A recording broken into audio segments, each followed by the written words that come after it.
with Echo Explainer, Sanford!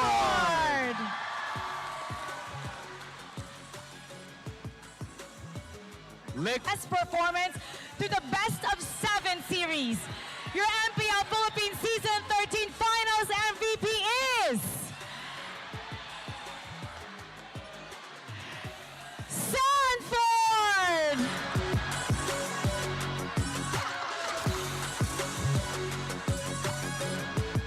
To award the Finals MVP trophy, please welcome Mr. Marlon Marcelo, Executive Director of the Philippine Esports Organization. Sanford, congratulations! Describe mo naman sa amin, anong naiisip mo, anong nararamdaman mo ngayon? Makakabili na po ako ng bagay na di ko kailangan. Parang narinig ko na yan.